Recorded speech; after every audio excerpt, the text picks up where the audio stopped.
this is Twice Reborn. It's a visual novel about vampires. So from what I can gather, our choices matter, and we can make a choice that'll impact the storyline in general, and yeah. Okay, let's go. Let's.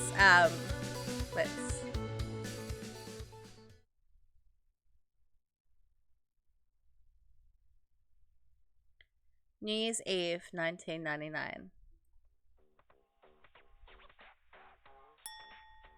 We're closing.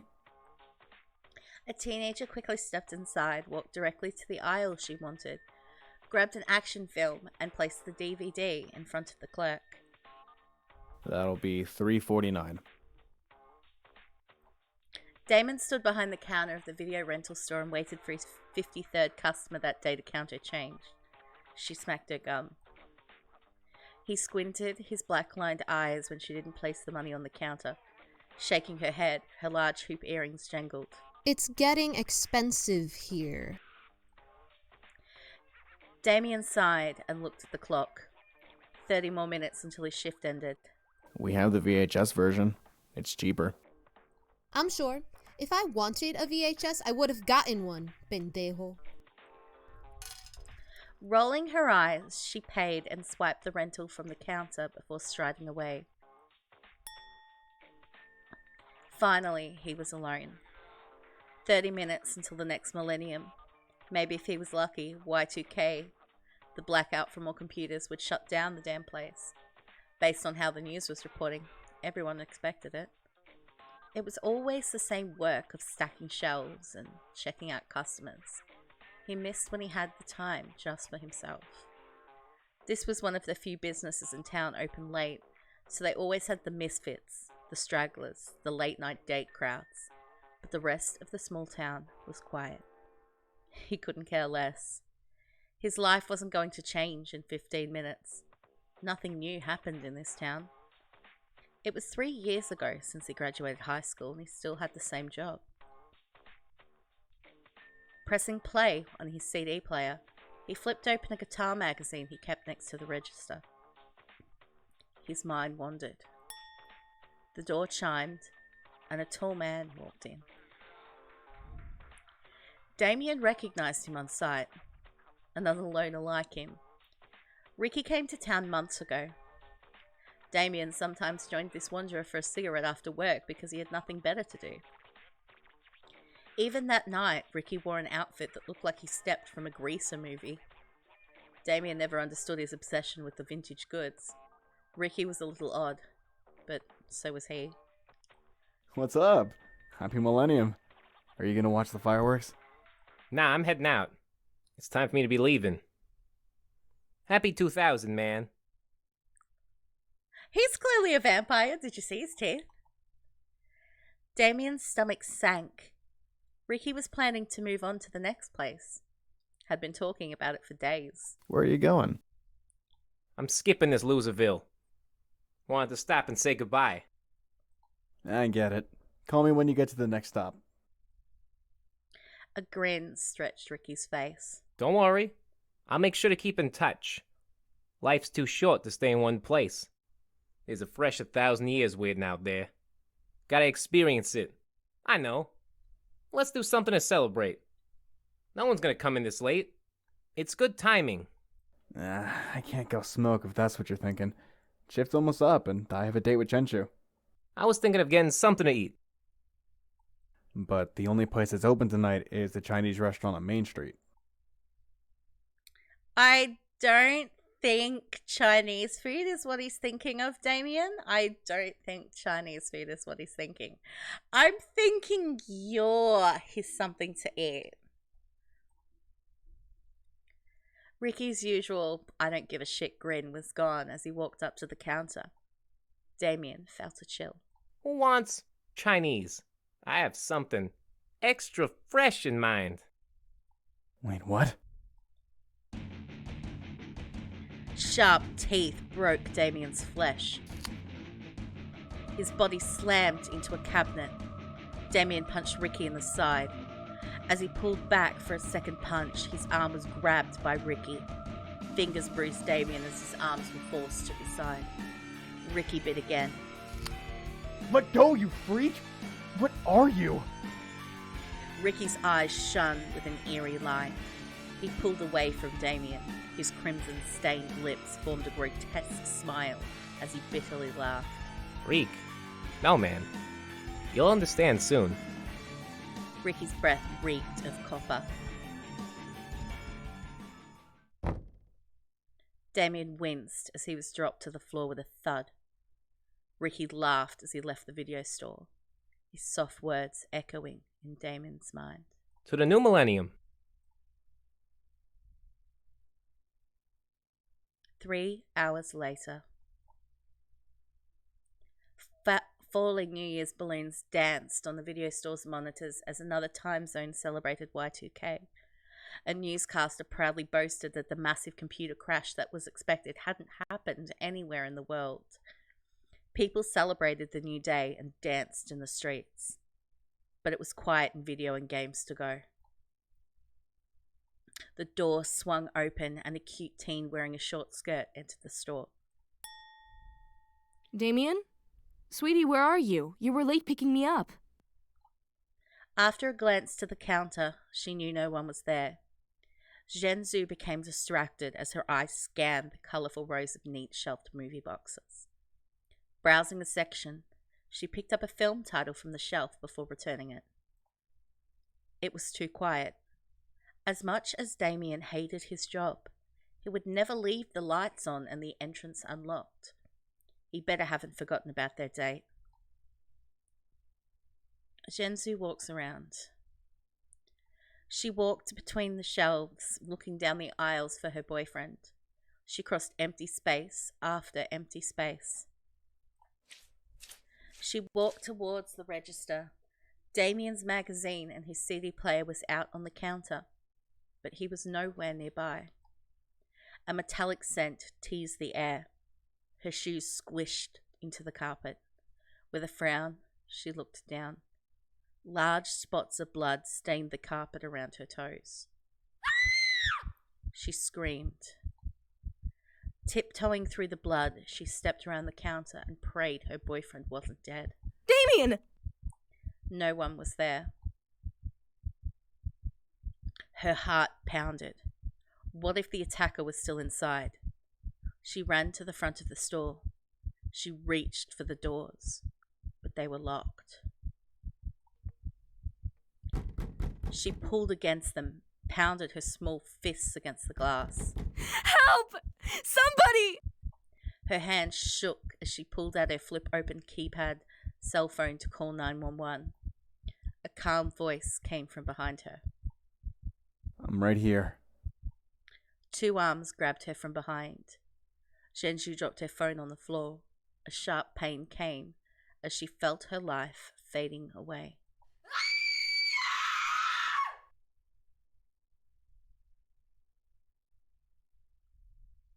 (2010)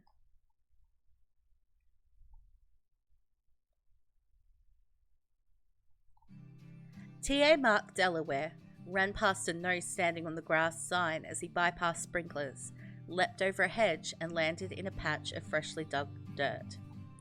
He muttered as he ran with his collared shirt half tucked and his hair half brushed. Mark tore a bite from a bagel before stuffing it in his mouth.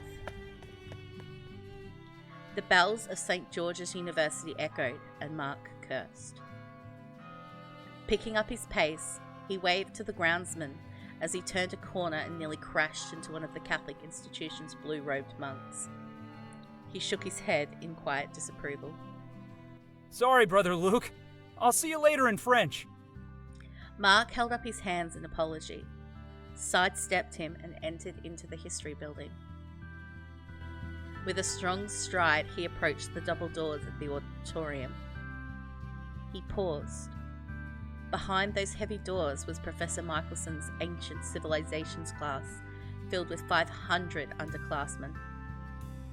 A glance to his watch told him that he was 10 minutes late. He finished chewing his bite of bagel, took a deep breath, and opened the door.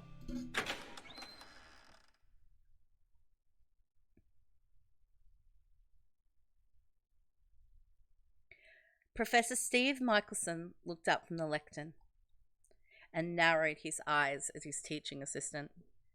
Without missing a beat in his lesson, his booming voice continued about the advancement of ancient Roman housing. Mark didn't miss the look. His dew-covered canvas shoes squeaked as he slunked low in one of the empty aisle seats. He knew he was going to get a lecture after class on punctuality. A sweet voice whispered at his side. You're late again. Jodie Phelps was auditing Professor Mickelson's class that semester. Whenever the professor talking animatedly about the past, she intently listened. She'd lean forwards and furiously type notes on her laptop. Her varied expressions are what Mark found charming. She opened a new window on the laptop. With its touchscreen, she began to doodle. Mark wondered what she could be up to. She tossed her blonde hair over her shoulder as she pouted in concentration. Mark's eyes followed her movements and started to look at her pale pink sweater. She was so focused she didn't even notice his gaze. Jodie slid the screen towards Mark. He had to slap a hand over his mouth to keep from bursting out in laughter in the middle of class. There, on the screen, was a caricature of the professor as a dragon with fire coming out of his mouth. A small Mark was getting hit by the flames. I wouldn't lose. A knight always defeats the dragon. Jodie rolled her eyes. Mark squirmed in his seat. As he did so, he felt the cold squish of mud between his toes. Behind him was a trail of mud footprints down the carpet to his seat. Jodie followed his gaze. Her mouth popped open in surprise. Mark, ever heard of wiping your feet? Mark turned his attention to the professor and wondered if he'd also seen the mess. However, the professor was completely involved in his story.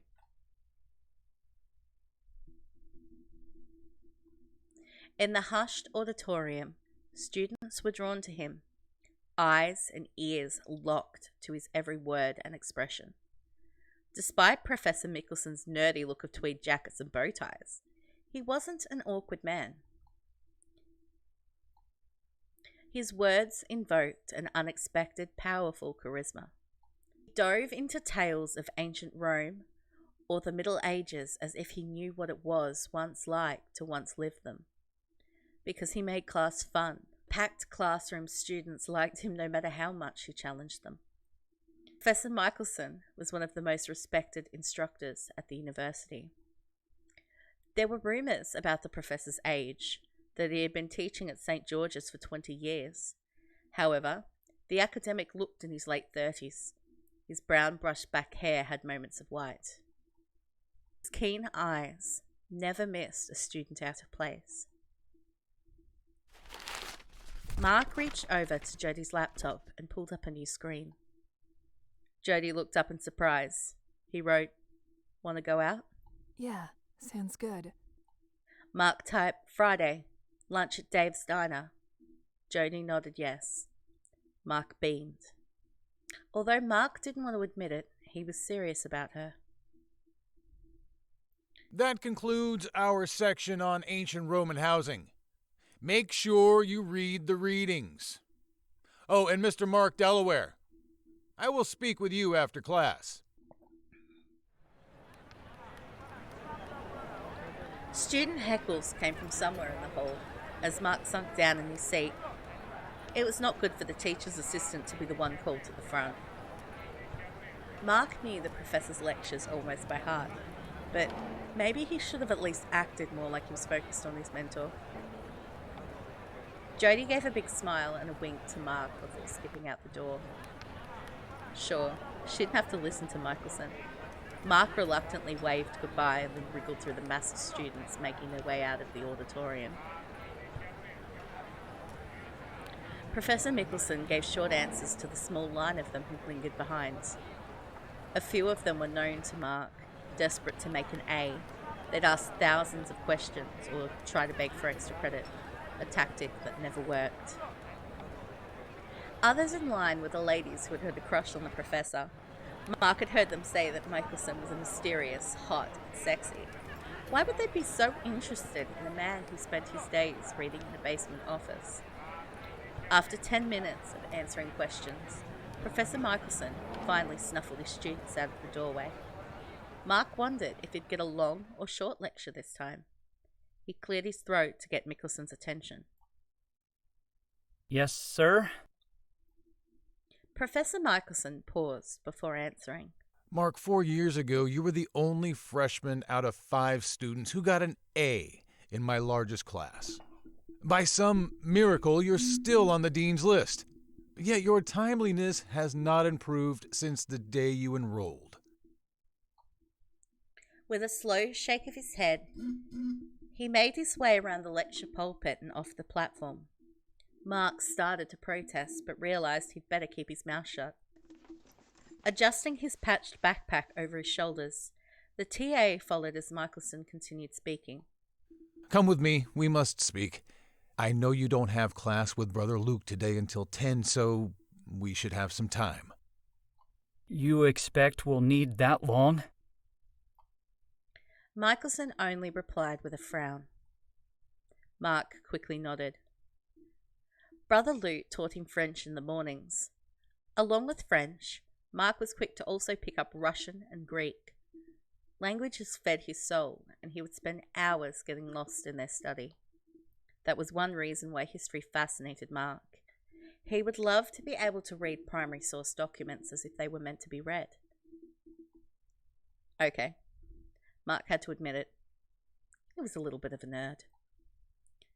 Looking at his watch to double check what the professor said, he saw there was plenty of time to speak with Professor Michelson and still grab a coffee before the brothers' class. As they left the auditorium, Mark saw the damage his canvas sneakers left behind. A galaxy of dirt footprints decorated the polished wooden floor. He closed his eyes and hoped Professor Michelson didn't see the evidence. The older man did, and gave Mark a knowing smile. Instead of crossing the muck and walking through the crucifix-topped main doors, the professor led the way out through a side passage. It was a perfect North Colorado day. The skies were clear, and it was a constant 60 degrees Fahrenheit. The beautiful campus was quiet, far from drudging traffic and lost tourists. A guitarist plucked at acoustic strings as he sat on a blanket beneath one of the many stone statues placed around the campus. Michelson kept to the shade as he avoided stepping on students stretching themselves over the sidewalks and sleeping on the pine-shaded grass. A few broke campus rules and smoked on the lawn. The grassy scent overpowered the fresh air. Mark coughed and picked up his pace. The professor frowned at the students but continued to lead the way.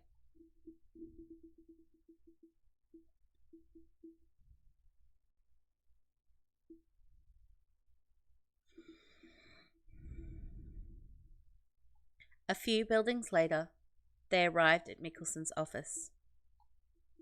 Unlike the other faculty with tenure, Michelson never took an office with a large window. His cramped office was in the basement of the faculty building and had a small window near the ceiling with thick, short curtains that blocked out all sunlight. Despite its basement location, his office was elegant, evidence of the older building's architecture. The room was framed by full-length bookshelves which held the knowledge of centuries. An antique lamp sat on a small table in the corner of the room. Michelson turned on the small lamp, crossed the wooden doors, and sat behind his desk while Mark took a seat across from him. Mark smoothed his collared shirt, ran his hands through his disheveled hair, and shifted uneasily, accidentally bumping the desk. A file fluttered towards the door. Before Mark could react, His mentor shot his hand out and snatched the file mid-air before it touched the ground. The professor returned the file on the desk. How are the students in your study session? Is everything going all right? What are they asking the most? He leaned back in his chair and peeked his hands together in front of him. They're doing well. A quarter doesn't show, but I don't blame them. It's not like attendance is required. They should show and attend to their grades. Mark ignored his quip. There were some questions about the ancient Roman trade routes from the last lecture. Yes, I wasn't able to go over that very well. We ran out of time. I was able to explain it. They understood. I hope so. They didn't ask me any other questions after class. Professor Mickelson nodded. After a moment, he began to flip through a stack of campus mail piled on top of his desk. You're graduating this semester. Are you ready? He knew the professor was talking about something besides graduation. The professor wanted Mark to start a career under the guidance of the most powerful art patrons in the city. They sponsored orchestras, talented painters, and actors. They'd been looking for a translator, and Mark had been recommended. If he was accepted, he would participate in their art negotiations. Mark pierced his lips. On one hand, the influential group would open doors for many opportunities. On the other hand, they were secretive. I want you to meet the Society of the Arts before you walk. We will meet this Friday at 5 o'clock. So soon? I thought we'd meet after graduation. I have a date with Jody this Friday. Mickelson stopped looking at the mail and shot Mark an annoyed stare. Curt words came next.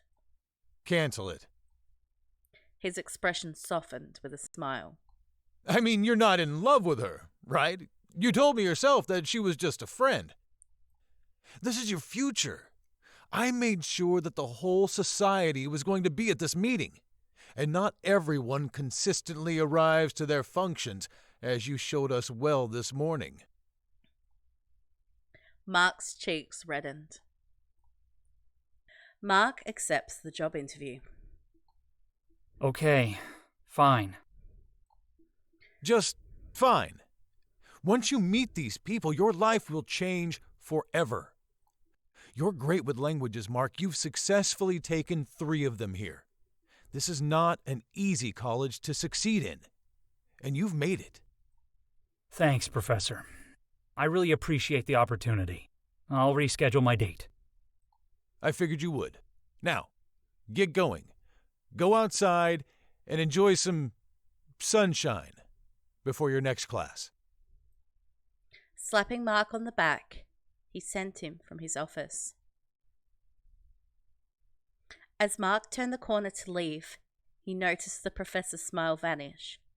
His eyes turned sad as he watched Mark leave.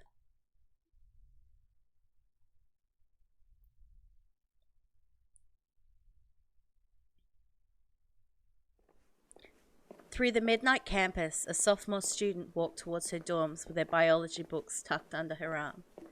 It was a half moon, and the flickering streetlights shone wavering, dim lights.